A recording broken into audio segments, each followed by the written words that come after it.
चलिए डिस्कस करते हैं।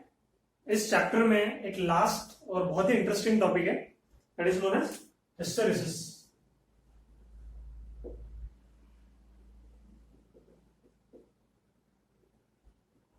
तो हिस्टेरिसिस होता क्या है, ठीक है। तो इंग्लिश वर्ड है, उसका मीनिंग जान लेते हैं पहले। तो ये वर्ड कॉइन किया था 1890 में एक साइंटिस्ट थे by the name James Alfred wing, ठीक है।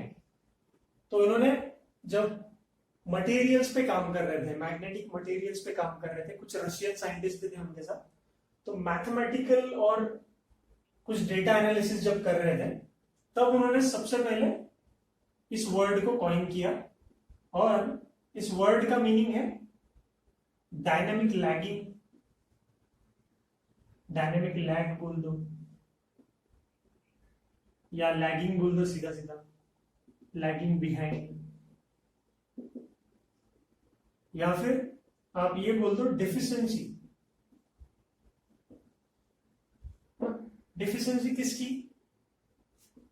कि डिफरेंस, ऐसा बोल सकता हूं मैं, difference between input and output. जितना आप इनपुट दे रहे हो उस हिसाब से आपको आउटपुट नहीं मिल रहा है, तो वहां पे कुछ ना कुछ डिफिशिएंसी है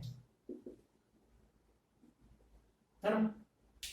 तो हिस्टेरिसिस का मतलब होता है डिफिशिएंसी, कि वॉट एवर इनपुट जो आप दे रहे हो उसका आउटपुट नहीं मिल रहा आपको, है ना। ऐसा तो होता नहीं है, पर इस केस में हम लोगों को मिल रहा है, ठीक है। तो लैगिंग बिहाइंड, क्या लैग कर रहा है? कि जैसे हम लोग मैग्नेटिक मटेरियल में देख रहे हैं कि क्या लैग करता है यूजुअली, कि सपोज हमने किसी मटेरियल को एक्सटर्नल मैग्नेटिक फील्ड में रखा, ये बार मैग्नेट है मेरा, नॉर्थ पोल साउथ पोल, इसमें रखा तो ये मैग्नेटाइज हो जाएगा, ठीक है। तो हमें जितना इनपुट हम दे रहे हैं उतना आउटपुट शायद नहीं मिलता, ठीक है। तो इसी की चर्चा करेंगे, थोड़ा डिटेल में पढ़ेंगे अभी इसको, ठीक है। समझ में आ रहा है थोड़ा सा ओवरव्यू। लेकिन ये सारा का सारा फिनोमिनन या जो भी ऑब्जर्वेशन है ये सिर्फ फेरोमैग्नेटिक मटेरियल्स में हमको मिलता है,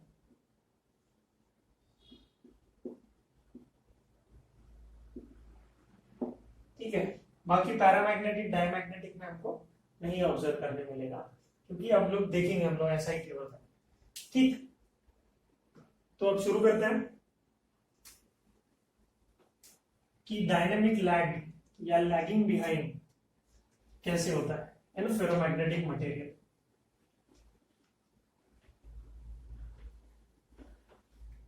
तो फेरोमैग्नेटिक मटेरियल अगर हम देखें, हमें स्ट्रक्चर तो, बेसिक स्ट्रक्चर तो याद है कि डोमेन्स होते हैं इसके। बड़ा डोमेन बना लेता हूं, ऐसे कुछ होंगे डोमेन्स। मतलब मैग्नेटिक डाइपोल है ना, तो बड़े बड़े रीजन्स बन जाते हैं इसमें। उसमें पर्टिकुलर रीजन में मैग्नेटिक मोमेंट एक डायरेक्शन में होता है, तो इस एक डायरेक्शन में होने की वजह से थोड़ा सा बड़ा, या फिर कभी कभी नेचुरल स्टेट में भी ये मैग्नेटिक इफेक्ट दिखाता है, मतलब। लेकिन अब इसमें भी net magnetic moment is zero, right.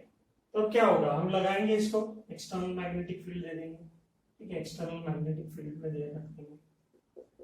External magnetic field में रखने के बाद क्या होता है, डोमेन अलाइन होने लग जाते हैं in the direction of magnetic field. तो ऐसा कुछ मिलेगा हमें। प्रीवियस वीडियो में हमने सारे तीनों मटेरियल्स का देखा है। तो पहले डोमेन एक डायरेक्शन में होंगे, या फिर जो डोमेन इसके अलाइनमेंट में है वो बड़ा होते जाएगा, मतलब इन बाकी को सप्रेस करेगा और ये खुद बड़ा होगा। ये जिसका जो ओरिएंटेशन है, ये चेंज अगर हो गया ओरिएंटेशन, तो ये बड़ा होगा, है ना, और बाकी सब छोटे हो जाएंगे। ऐसा हमने देखा था, ठीक है। तो आपको वो प्रीवियस वीडियो में सब कुछ मिल जाएगा अगर नहीं देखा है तो, लेकिन देखना जरूर, ठीक है। सो अब हमारे पास जो फेरोमैग्नेटिक मटेरियल है उसका नेट मैग्नेटिक मोमेंट जीरो है, और हमने एक्सटर्नल मैग्नेटिक फील्ड में रखा है जिसके वजह से वो अलाइन होगा। तो अब होता क्या है कि जब भी वो एक मैग्नेटिक फील्ड में रखा जाता है एक पर्टिकुलर टाइम के बाद, राइट, लेट्स सपोज कि एक फेरोमैग्नेटिक कोई रॉड लिया हमने, तो इसको हम एक्सटर्नल मैग्नेटिक फील्ड में कैसे रखेंगे कि बार मैग्नेट रख देंगे उसके बाजू में कि मैग्नेटिक फील्ड उसको मिले, या फिर हम क्या करते हैं, सबसे अच्छा तरीका हमारे लिए क्या है कि हम सोलेनॉइड का जो कोर रीजन है इनसाइड द सोलेनॉइड वहां पे इस मैग्नेटिक मटेरियल को रखेंगे,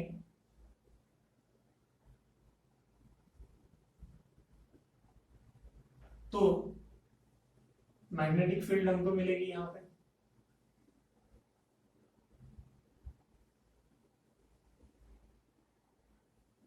externally north to south, internally south to north जा रहा है, तो एक बार मैग्नेट जैसा बिहेव करेगा। तो यहाँ पर सारे के सारे जो डोमेन्स है वो अलाइन हो जाएंगे एक डायरेक्शन में, और हमें जो फेरोमैग्नेट है वो मैग्नेटाइज हो जाएगा।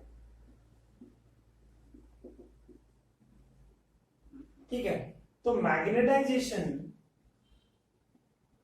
आई से डिनोट करते हैं हम लोग, is directly proportional to the external magnetic field, ये हमको पता है। तो I is equal to chi H, where chi is magnetic susceptibility, ये हमको पता है। तो अब एक पॉइंट ऐसा आएगा कि सारे के सारे डोमेन अलाइन हो जाएंगे एक पर्टिकुलर डायरेक्शन में, और फिर कुछ बचेगा ही नहीं ओरिएंट करने के लिए। लेकिन हमारी मैग्नेटिक फील्ड अगर बढ़ती ही रही, ठीक है, तो एक पॉइंट ऐसा आएगा कि सारे डोमेन, ऑल डोमेन्स, तब मैग्नेटिक मोमेंट की बात कर रहा हूं मैं, will align in the direction of magnetic field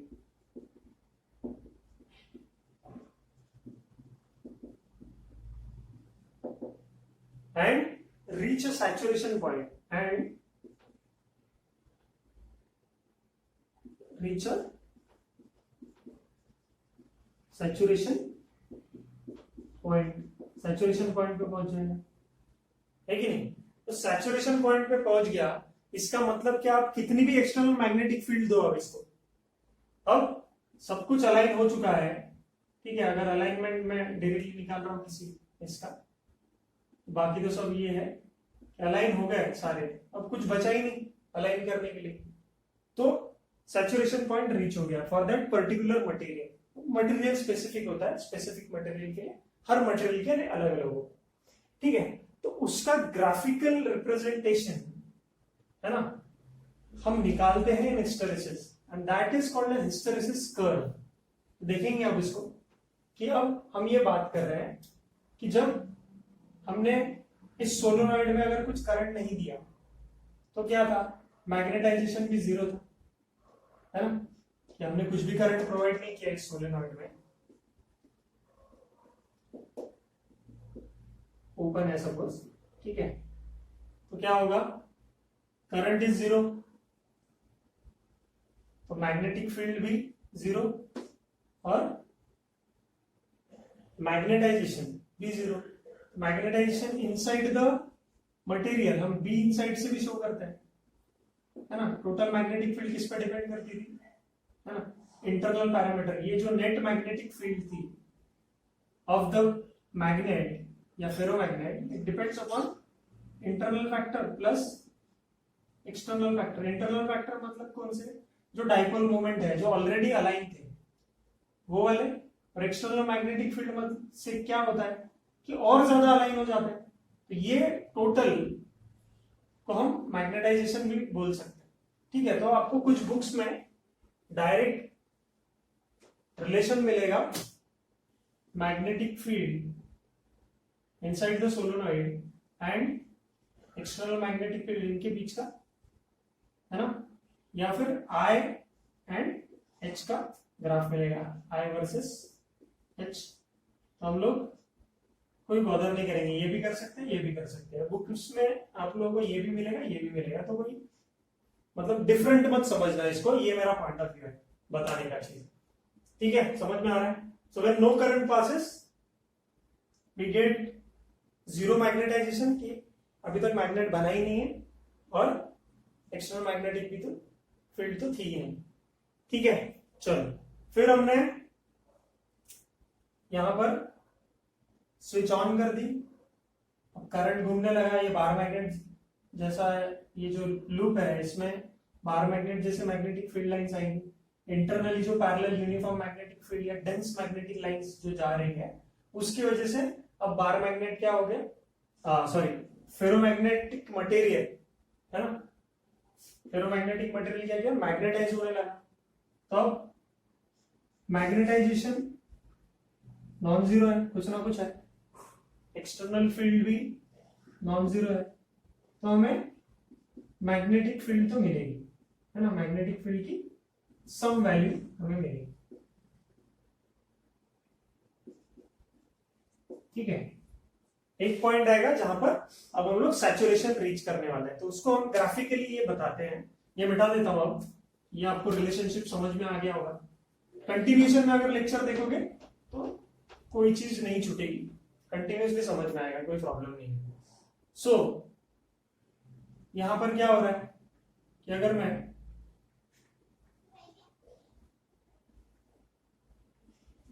external magnetic field या magnetic intensity, magnetic field intensity और आई दैट इज मैग्नेटाइजेशन, या फिर यहां पर magnetic field of that particular material भी शो कर सकता हूं, तो इनके बीच का जो रिलेशनशिप आता है इस पॉइंट पे तो सब कुछ जीरो था, अभी देखा हमने।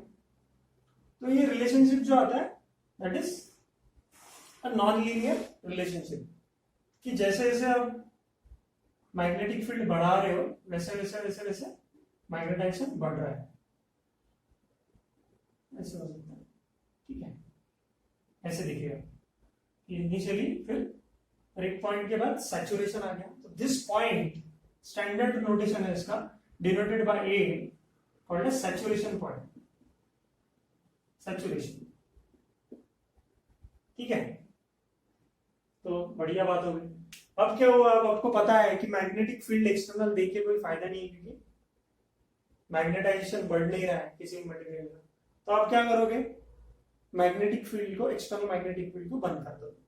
ठीक है, तो फेरोमैग्नेटिक मटेरियल है, फेरोमैग्नेटिक मटेरियल हमारा, हमको पता है कि प्रॉपर्टीज में हमने पढ़ा था कि even if the external magnetic field is not available it will behave as a magnet. अब जब डोमेन उसके अलाइन हो गए हैं, अब वो डोमेन वैसे के वैसे ही रहेंगे, वापस नहीं आएंगे। ठीक है, पर शायद उसकी वैल्यू कम ज्यादा हो जाएगी, जैसे बहुत ज्यादा डायपोल्स डोमेन्स अलाइन थे, है ना, बहुत करोड़ डोमेन्स होते हैं किसी भी मटेरियल में, तो अब ये थोड़े से कम दिखेंगे, उसकी इंटेंसिटी में भी कम हो जाएगी। समझ में आ रहा है? Now second thing, saturation point हमको मिल गया, दैट पॉइंट इज ए से डिनोट किया हमने। अब when external magnetic field is zero, ठीक है, कि हमने बंद कर दिया, मतलब फिर से एच की वैल्यू हमारी जीरो आ गई, तो क्या होगा, हमने ये ऑब्जर्व किया कि मैग्नेटाइजेशन अभी भी नॉन जीरो है, मतलब magnetic field inside the solenoid, magnetic ferromagnetic material is non zero. तो ऐसा रिलेशन हमको मिलता है कि when the magnetic field is, external magnetic field is zero, there is some value of magnetization या magnetic field अभी भी बची हुई है, just because domain, मतलब magnetic moments remain aligned,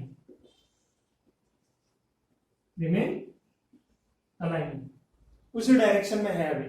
ठीक है, लेकिन वो कुछ मैग्नेटिक मोमेंट्स या कुछ डोमेन में जो मैग्नेटिक मोमेंट था एटम्स का, वो थोड़ा सा ओरिएंटेशन चेंज हो गया, लेकिन सबका नहीं हुआ, है ना, कि थोड़े से अभी भी रिमेन है। तो ये जो वैल्यू है मैग्नेटिक या मैग्नेटाइजेशन की या मैग्नेटिक इंटेंसिटी यहां पर जो 0 है, उस समय कुछ ना कुछ magnetic field inside the magnet आपको मिले। ठीक है, समझ में आ रहा है? सो ये चीज मिली आपको। फिर आपने सोचा कि अब डायरेक्शन चेंज कर दे। पहले हम लोग यहां से यहां जा रहे थे, बाहर मैग्नेट इधर ही था, हम क्या करेंगे अब इधर से इस डायरेक्शन में मैग्नेटिक फील्ड आएगा, will reverse the external magnetic field का direction just to make this, है ना, just to make this substance, ये जो सब्सटेंस था जिसमें अभी भी कुछ ना कुछ डोमेन्स उस जगह है, ठीक है, अभी भी कुछ ना कुछ डोमेन्स उस डायरेक्शन में है, उसको जीरो करने की कोशिश करनी चाहिए। ठीक है, तो अब ये हम क्यों कर रहे हैं? क्योंकि हमें देखना है कि कितना इनपुट देने पे मटेरियल कैसे बिहेव करता है। ठीक है, तो एक पॉइंट पे हम लोग जब आएंगे कि will reverse the direction of external magnetic field, अगर हमने बाहर ऑफ दिस मैग्नेटिक मटेरियल की एक्सटर्नल मैग्नेटिक फील्ड की डायरेक्शन चेंज कर दी, सो ये जो डोमेन अलाइन थे इन पर्टिकुलर डायरेक्शन में ऊपर, वो क्या हो जाएंगे, अब अलाइन नहीं रहेंगे किसी एक पॉइंट तक। सो एक पॉइंट ऐसा आएगा कि at certain negative value of external magnetic field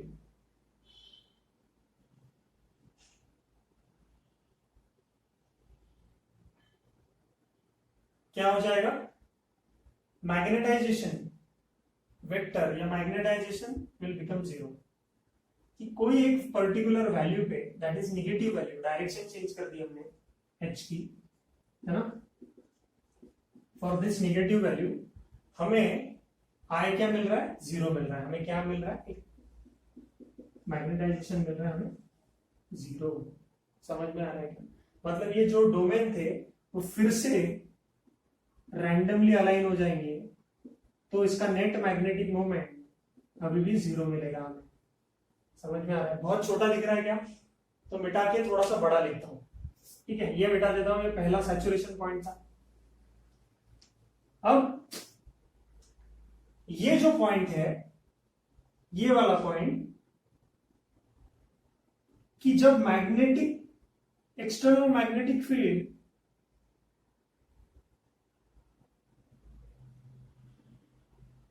जब एक्सटर्नल मैग्नेटिक फील्ड कुछ भी नहीं थी, फिर भी यहां पर आपको मैग्नेटाइजेशन मिला। इसका मतलब जो मैग्नेटाइजेशन आपको बन चुका था यहां पे, वो थोड़ा सा रिटेन हुआ। तो this point is the point of retentivity. Retain कर गया, कि मैग्नेटाइजेशन रिटेन कर गया यहां पर, क्योंकि यहां पर मैग्नेटिक एक्सटर्नल मैग्नेटिक फील्ड क्या थी, जीरो थी, फिर भी यहां पर मैग्नेटाइजेशन दिखा रहा है आपको। तो this point is the point of retentivity. और ये जो डिस्टेंस होगा ओ से लेके बी तक, है ना, ये जो डिस्टेंस होगा O B, that is point of remanence भी बोलते हैं इसको, पॉइंट ऑफ रेमेनेंस या रिटेंटिविटी,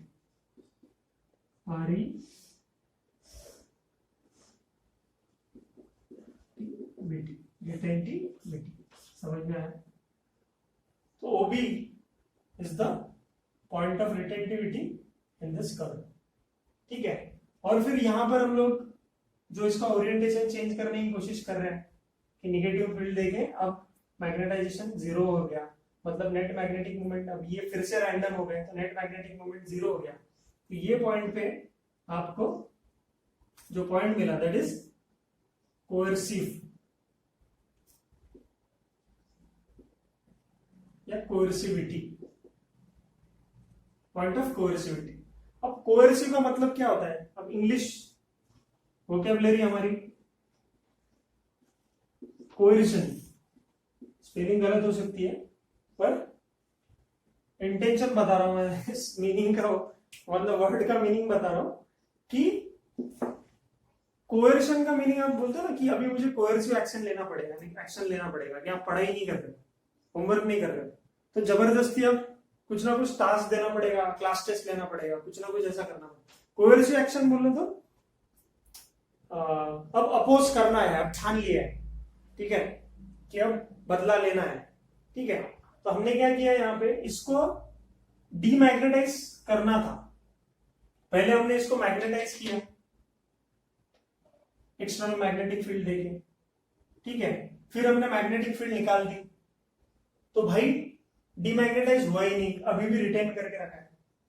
तो अब इसको जबरदस्ती एम्प्टी करवाना है, ठीक है। तो हमने क्या किया, निगेटिव डायरेक्शन में मैग्नेटिक फील्ड लगाई, निगेटिव डायरेक्शन में मैग्नेटिक फील्ड लगाई, तो एक ऐसा पॉइंट आया कि वहां पर वो अब मैग्नेटिक मोमेंट उसका जीरो हो गया, मतलब डीमैग्नेटाइज हो गया। तो यहां पर मैग्नेटाइज हो रहा है वो, यहां पर डीमैग्नेटाइज हो रहा है इन दिस पर्टिकुलर करंट, ठीक है। तो ये पॉइंट डीमैग्नेटाइजेशन का है, कोएर्सिव जो पॉइंट है, क्योंकि हमने कोएर्सिव एक्शन लिया। कोएर्सिव एक्शन मतलब हमने जबरदस्ती निगेटिव डायरेक्शन में फील्ड लगा दी, उसके डोमेन को पूरा जो भी अलाइन थे, बचे कुचे नॉर्मल स्टेट में जो अलाइन रिटेन कर गए थे, रेमिनेंस पॉइंट पे थे, वो अब तहस नहस हो गया, रैंडम डायरेक्शन में चले गए, तो अपने आप ही नेट मैग्नेटिक मोमेंट जीरो आ गया। लेकिन हमको इसके लिए कोएर्सिव एक्शन लेना पड़ा, निगेटिव डायरेक्शन में मैग्नेटिक फील्ड लगानी पड़ी। मतलब अगर मैं उसी जगह पे इस रॉड, फेरोमैग्नेटिक मटेरियल के रॉड को सोलेनॉइड में रखता था, मैंने क्या कर दिया, मैंने कुछ नहीं किया, मैंने बस direction of magnetic field change कर दी, या direction of current supply change कर दिया, मैंने ऐसा कर दिया, उल्टा कर दिया डायरेक्शन, ठीक है। तो जो भी बचा कुचा मैग्नेटिक फील्ड उसके नेचुरल स्टेट में था, रिटेन था, वो अब क्या हो गया, कोलैप्स हो गया, ठीक है। तो अब हम मैग्नेटाइजेशन से डीमैग्नेटाइज हो गए, यहाँ पे पॉइंट सी दिख रहा है आप सबको, डीमैग्नेटाइज हो गए, ठीक। ये बात समझ में आई आपको। फिर ये तो अब हो गया, पार्टिकल न्यूट्रल हो गया, ठीक है, डीमैग्नेटाइज हो गया ना, अब जैसा था मटेरियल, फेरोमैग्नेटिक मटेरियल, अब तो क्या इसके डोमेन अपने आप रियलाइन हो गए, है ना। और अब ये डीमैग्नेटाइज हो गया, मतलब नेचुरल स्टेट में इसके डोमेन फिर से रैंडम डायरेक्शन में है, कोई ऐसा है, कोई ऐसा है, कोई ऐसा है, कोई ऐसा है, ठीक है। तो अब अगर मैं फिर से इसको निगेटिव डायरेक्शन में मैग्नेटिक फील्ड दूं, निगेटिव डायरेक्शन में मैग्नेटिक फील्ड दूं, तो क्या होगा, ये सारे जो डोमेन्स है, जो इस डायरेक्शन में होगी, जो भी इस डायरेक्शन में होगा, वो बढ़ता जाएगा, और इस मटेरियल में मैग्नेटिक डाइपोल मोमेंट एक डायरेक्शन में होगा, इस डायरेक्शन में होगा, और फिर वैसा ही मिरर इमेज टाइप या मिरर करेगा इसको कि अब इस डायरेक्शन में बढ़ रहा है। तो एक पॉइंट ऐसा आएगा कि यहां पर फिर से सैचुरेट हो जाएगा, तो ये निगेटिव सैचुरेशन वाला है पॉइंट, बोला था ना कि इस डायरेक्शन में मैग्नेटिक फील्ड लगाएंगे, एक पॉइंट के बाद सारे डोमेन्स अलाइन हो जाएंगे। अब इस डायरेक्शन में अलाइन हो रहे हैं सारे डोमेन्स, एक पॉइंट के बाद वो भी सैचुरेशन हो गए, क्योंकि सारे अलाइन हो रहे हैं, ठीक है। तो this point is negative saturation, point D. तो ये सफर है इसका, पॉइंट ए से लेके पॉइंट डी तक, फिर से नेगेटिव सैचुरेशन में चला गया, ठीक है। फिर मिरर करेगा इसको, यहां से कहा जाएगा, हमने अब मैग्नेटिक फील्ड इस डायरेक्शन में भी बंद कर दी, हमने क्या किया, मैग्नेटिक फील्ड इस डायरेक्शन में भी बंद कर दी, फिर भी मैग्नेटिक फील्ड बंद कर दी, तो क्या हो जाएगा, फिर भी थोड़े डोमेन अलाइन है अभी इस डायरेक्शन में, थोड़े भटक गए हैं, थोड़े अभी भी अलाइन है, ठीक है। तो इसकी वजह से थोड़ा सा मैग्नेटिक इफेक्ट, मैग्नेटाइज अंदर से, अंदर में जो मैग्नेटिक फील्ड है, मैग्नेटाइजेशन अभी भी शो कर रहा है। तो ये इसी पॉइंट जैसा, जैसे पॉइंट बी पर है हम लोग, वैसे ही पॉइंट डी से लेके ई पे आएंगे, सीक्वेंस ही फॉलो कर रहे हैं, ऐसा कोई टेक्निकल चीज नहीं है, ठीक है। ए बी सी डी ई, तो दिस इज ऑल्सो रेमिनेंस वाला पॉइंट इन दिस डायरेक्शन, ठीक है। फिर यहां से अब क्या करेंगे, यहां लगाएंगे external magnetic field positive direction में, तो जितने भी डोमेन इस डायरेक्शन में अलाइन है वो फिर से रैंडम डायरेक्शन में आ जाएंगे, रैंडम डायरेक्शन में आ जाएंगे, तो नेट मैग्नेटिक फील्ड क्या हो जाएगा, जीरो हो जाएगा फिर से, ठीक है। तो नेट मैग्नेटाइजेशन जीरो हो गया at this point, this point is F, ये भी कोएर्सिव पॉइंट है ना, कोएर्जन दिखा रहा है, हमने जबरदस्ती उसको डीमैग्नेटाइज किया, जबरदस्ती हमने उसको डीमैग्नेटाइज किया, समझ में आ रहा है। और फिर इस डायरेक्शन में मैग्नेटिक फील्ड देंगे, फिर इस पॉइंट पे हम लोग पहुंच जाएंगे इन दिस पर्टिकुलर मटेरियल। तो ये सिर्फ फेरोमैग्नेटिक मटेरियल में हो रहा है, क्योंकि फेरोमैग्नेटिक मटेरियल ही रिटेन कर पाता है मैग्नेटिक फील्ड को when there is no external magnetic field, ठीक है। ये बात आपको पता है, आपने प्रॉपर्टीज में पढ़ी है। So this behaviour of magnetization, demagnetization, magnetization in opposite direction, then demagnetization, whole this cycle, whole this is called as hysteresis loop.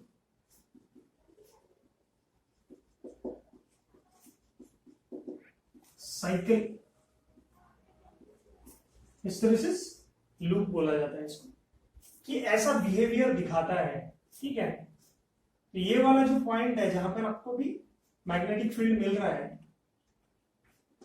यहां पे कुछ ना कुछ मैग्नेटिक फील्ड है और यहां पर भी है, ठीक है। ओ बी एंड ओ सी, ये दो पॉइंट बहुत ज्यादा इंपॉर्टेंट है। तो ये मैग्नेटिक फील्ड दिखा रहा है या मैग्नेटाइजेशन दिखा रहा है, बी से डिनोट करेंगे, और ये एक्सटर्नल मैग्नेटिक फील्ड, ये एच का रिप्रेजेंटेशन कर रहा है, ठीक है ना। या इसको आई से भी रिप्रेजेंट कर सकते हैं, जैसा मैंने पहले भी बोला, ठीक है। तो this is your what, hysteresis loop, hysteresis curve, ये जो डायग्राम है दैट इज हिस्टेरेसिस कर्व। अब जैसे स्टार्टिंग में हमने डिफाइन किया था लैगिंग, अब क्या लैग कर रहा है, देखो यहां पे स्टार्टिंग में जितना एक्सटर्नल मैग्नेटिक फील्ड उतना उतना उतना उतना आपको मैग्नेटाइजेशन मिला, आई का वैल्यू मिला। लेकिन जब हमने एक्सटर्नल मैग्नेटिक फील्ड कम कर दी तो अभी भी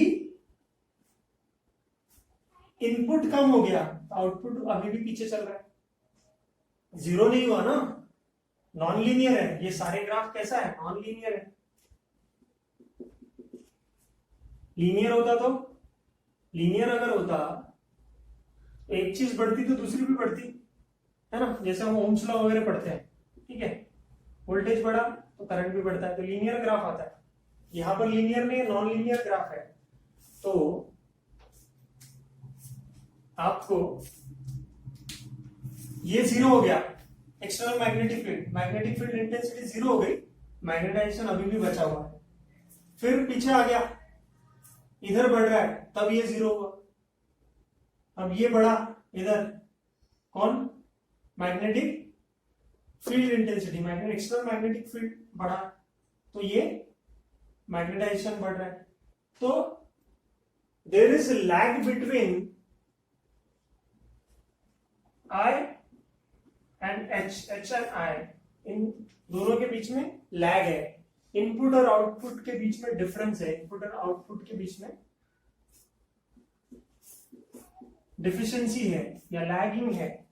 देयरफॉर दिस वर्ड का जो मीनिंग हमने स्टार्टिंग में पढ़ा, ये एकदम सफाइस करता है, मतलब सही लग रहा है, समझ में आ रहा है क्या। तो ये जो टर्म कॉइन किया था जेम्स साहब ने, उसका मतलब ये है।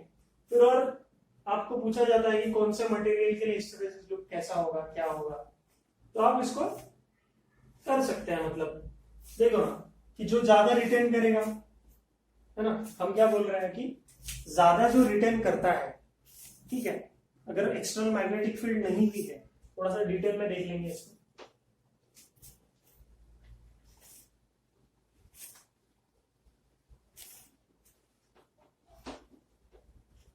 तो अगर एक्सटर्नल मैग्नेटिक फील्ड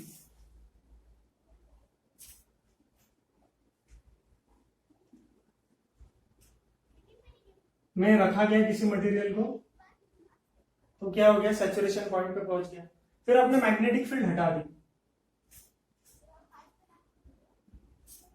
तो ये जो है मैग्नेटाइजेशन उसका बहुत छोटा मिला हमको। This is external magnetic field, magnetization हमें बहुत छोटा मिला। फिर जीरो हो गया, बहुत कम हमने एक्सटर्नल मैग्नेटिक फील्ड दी, तो भी वो अब मटेरियल है डीमैग्नेटाइज हो गया, यहां पर डीमैग्नेटाइज हो गया, यहां पर मैग्नेटाइज हुआ था और यहां पर रिटेन कर रहा था।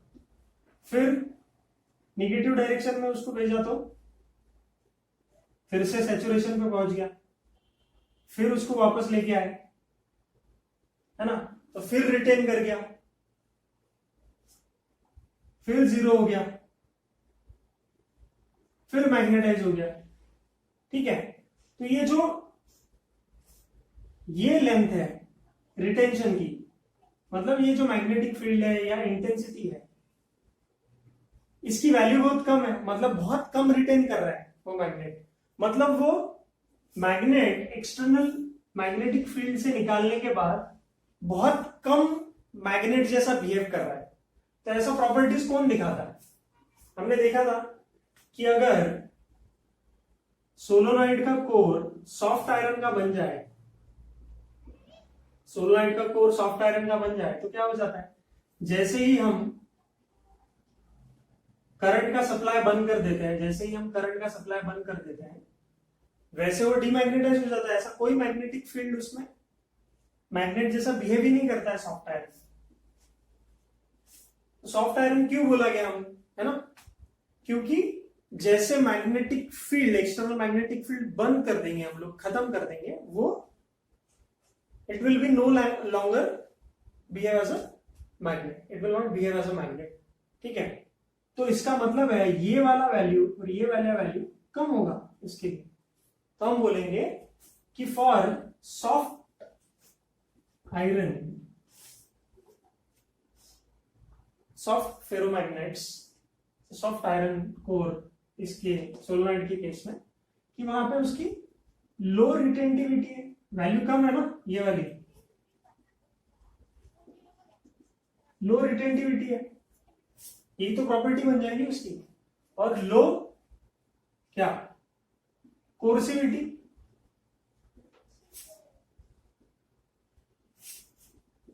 लो कोएर्सिविटी हो जाएगी, कि कोएर्सिव नेचर भी कम है ना, कि छोटा अपोजिंग मैग्नेटिक फील्ड दे दिया, वो न्यूट्रल हो गया, मतलब फिर से डीमैग्नेटाइज हो गया। तो ये डीमैग्नेटाइजेशन का पॉइंट है, ये मैग्नेटाइजेशन, ये फिर मैग्नेटाइजेशन, ये फिर डीमैग्नेटाइजेशन। तो ये जो चल रहा है, क्या चल रहा है, मैग्नेटाइजेशन, डीमैग्नेटाइजेशन, फिर मैग्नेटाइजेशन, फिर डीमैग्नेटाइजेशन, फिर मैग्नेटाइजेशन। तो ये जो चल रहा है दैट इज द लूप,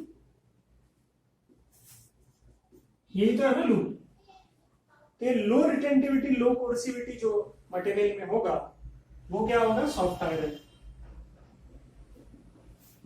कि जल्दी से डीमैग्नेटाइज हो जाता है, ये वैल्यू कम है ना, मतलब इसका लूप छोटा है, एरिया ऑफ या area covered by hysteresis loop. बेटा भी ये तो समझ गया ना आप लोगों को, इसको हम लोग बना सकते हैं, चलो बनाते हैं फिर से।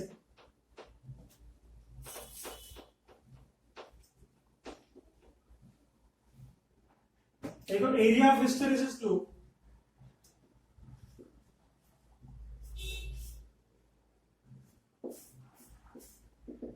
ठीक है, अगर स्मॉल है, हमारे पास सॉफ्ट आयरन का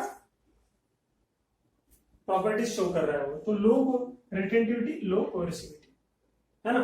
वही कोई हार्ड फेरोमैग्नेटिक मटेरियल होगा, हार्ड मतलब जो आप परमानेंट मैग्नेट बनने की कोशिश कर रहा है। ये सॉफ्ट आयरन मतलब ये टेम्पररी मैग्नेट जैसा बिहेव कर रहा है, मैग्नेटिक फील्ड हटा दी जल्दी से, मैग्नेटाइजेशन उसका खत्म, उसका कोई मैग्नेटिक फील्ड नहीं है इंटरनली, और कोई मैग्नेटिक इफेक्ट शो नहीं कर रहा है वो, मतलब मैग्नेट नहीं बचा रहा, ठीक है। वही अगर हम लोग किसी दूसरे मटेरियल के लिए बनाए जहां पर रिटेंटिविटी अच्छी है, फिर उसको डीमैग्नेटाइज करने में भी ज्यादा कोएर्सिव फोर्स लग रहा है या कोएर्सिव मैग्नेटिज्म लग रहा है, फिर से मैग्नेटाइज कर दिया, फिर बचा, ठीक है। सो दिस नेचर,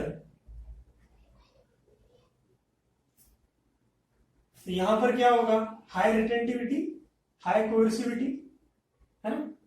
तो यहां पर जो मटेरियल है, जैसे हार्ड मैग्नेटिक मटेरियल बोल सकते हैं इसको, या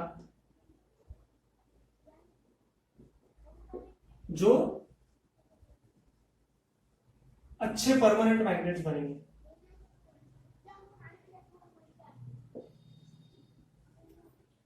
है ना। तो अच्छे परमानेंट मैग्नेट बनने के लिए क्या प्रॉपर्टीज है, सॉफ्ट आयरन एक टेम्पररी मैग्नेट बन सकता है, ठीक है। तो यहां पर high retentivity, point A B C D E F loop बन रहा है हमारा मैग्नेटाइजेशन डीमैग्नेटाइजेशन का, तो ये पॉइंट यहां पे ज्यादा हाई रिटेंटिविटी की मैग्नेटिक फील्ड हटा दिया, फिर भी अच्छा खासा मैग्नेटिक इफेक्ट दिखा रहा है, अच्छा खासा मैग्नेटाइजेशन शो कर रहा है। तो हाई रिटेंटिविटी, हाई कोएर्सिविटी, ठीक है, ये फीचर है किसके, परमानेंट मैग्नेट्स बनने के, ठीक है। तो ये बहुत ही आसान सा, है ना, पैरामीटर्स लगे हमको, जिससे हम लोग बहुत सारी चीजें सॉल्व कर सकते हैं, ठीक। और ये magnet material to material vary करता है ना, हर मटेरियल का अलग अलग होता है, हाई कोएर्सिविटी का रिटेंटिविटी होता है, ये तो आपको पता है, इंटरनल स्ट्रक्चर पे डिपेंड करेगा, तो उसमें कोई एक नहीं है, लेकिन बिहेवियर सब ऐसा ही दिखा है। तो यही हमने वो जो भी साइंटिफिक मैथमेटिकली फिर इन्होंने बहुत सारी चीजें बताई कि लॉस कैसे होता है, कि अगर बड़ा लूप है तो एनर्जी का लॉस ज्यादा है एज कंपेयर टू दिस, है ना। तो एनर्जी और वर्क के बीच में रिलेशन दिया हुआ है कि वर्क हिस्टेरेसिस लॉस बोलते हैं हम लोग उसको। हिस्टेरेसिस लॉस मतलब जैसे ट्रांसफार्मर है, एक जगह से दूसरे जगह कैसे मैग्नेटिक फील्ड या इलेक्ट्रोमैग्नेटिक इंडक्शन की वजह से यहां से वहां कैसे चेंज होगा, due to change in magnetic field current is produce, ठीक है। तो वो सारी चीजें हम लोग देखते ही हमेशा। तो आप लोगों ने एसी या फिर इलेक्ट्रोमैग्नेटिक इंडक्शन में ये पढ़ा होगा, तो आपको जल्दी रियलाइज होगा कि हिस्टेरेसिस लॉस के बारे में ट्रांसफार्मर में वगैरह क्या करते हैं हम लोग, थोड़ा सा कोशिश करते हैं ट्रांसफार्मर में समझने के लिए। तो देखते हैं, थोड़ा सा ये मिटा देता हूं।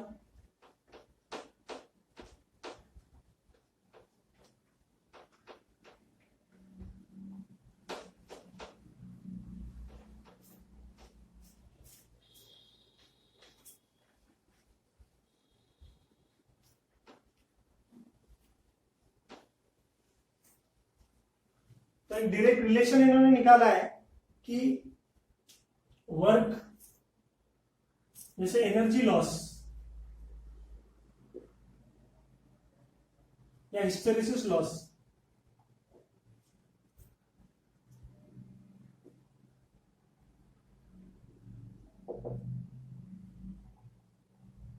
कैन बी सीन, एक relationship can be directly seen from the hysteresis curve, ठीक है। तो हिस्टेरेसिस कर्व आप लोग work done per unit volume ये रिलेशन बना है और बोला है कि area of the curve, area enclose by the curve है ना, इनटू द फ्रीक्वेंसी, या ऐसा लिखता हूं मैं, area enclosed bye curve, hysteresis curve into frequency into time, and this is volume of material, volume of material.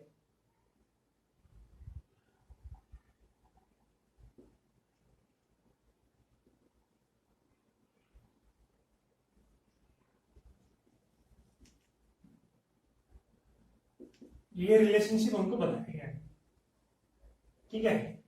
तो ये थोड़ा सा, जितना एरिया इनक्लोज होगा उतना ज्यादा हिस्टेरेसिस लॉस होगा, है ना, क्योंकि अब जो मटेरियल है अगर वो रिटेन कर रहा है ना, तो उसको और ज्यादा एक्सटर्नल मैग्नेटिक फील्ड देनी पड़ेगी यहां पर। तो जिन मटेरियल के लिए हमको हिस्टेरेसिस लॉस कम करना है, जैसे ट्रांसफार्मर में हम लोग देखते हैं कि core of a transformer is made of soft iron, तो क्या हो जाएगा, जल्दी डायरेक्शन चेंज की हमने, यहाँ पे स्टेप अप स्टेप डाउन किया, है ना, कि यहाँ पर because of changing AC current देते हैं हम लोग, तो क्या हो जाएगा, चेंजिंग करंट की वजह से मैग्नेटिक फील्ड प्रोड्यूस होगी, मैग्नेटिक फील्ड वजह से यहाँ पर हमको आउटपुट मिलेगा, स्टेप अप या स्टेप डाउन जो भी है, या फिर 1:1 रेशो में है तो ऐसा मिलेगा ट्रांसफार्मर में। तो यह सॉफ्ट आयरन के लिए आसानी होगा ना स्विच करना, सॉफ्ट आयरन कोर से बना हुआ है, ये कोर ऑफ अ ट्रांसफार्मर, ठीक है। तो यहाँ पे लॉसेस कम होंगे, ठीक है, क्योंकि यहाँ पर हमें पता है कि मैग्नेटाइज डीमैग्नेटाइज जल्दी हो जाएगा, मैग्नेटाइज डीमैग्नेटाइज जल्दी हो जाएगा, तो कोई प्रॉब्लम नहीं होगा, यहाँ पे लॉस कम है, एरिया कम बन रहा है ना। वही अगर परमानेंट मैग्नेट इसके कोर में यूज करेंगे तो उसको मैग्नेटाइज डीमैग्नेटाइज करने में वक्त लगेगा, तो वहां पर ज्यादा लॉस है एज कंपेयर टू दिस। ये इसका रिलेशन है, ये जो मैं बताना चाह रहा था, समझ में आया आपको। तो इस चैप्टर को आप थ्योरेटिकल पॉइंट ऑफ व्यू से पढ़ना, लेकिन रट्टा मारने की कोई जरूरत नहीं है, अगर आपको कंसेप्ट समझ में आया तो आप इजीली उसको कर सकते हैं, ठीक है। तो ये जो रिलेशनशिप है प्लीज आप इसको पढ़ो, ठीक है, और ये जो चीजें है जो थोड़ा सा मैथमेटिकल वे में समझाई है उसको भी थोड़ा सा याद रख, ये तो याद रखने वाली चीज है थोड़ी सी, ठीक है, और ये कंसेप्ट वाली चीज है जो हमको पता चल चुकी है ऑलरेडी, ठीक है। तो इसमें अगर कुछ डाउट है तो प्लीज भेजिए, और आप न्यूमेरिकल सॉल्व करना शुरू कर दें, ठीक है, एक्सरसाइज सॉल्व करना शुरू कर दें, ठीक है। मिलते हैं फिर, थैंक यू सो मच, पढ़ो इसको।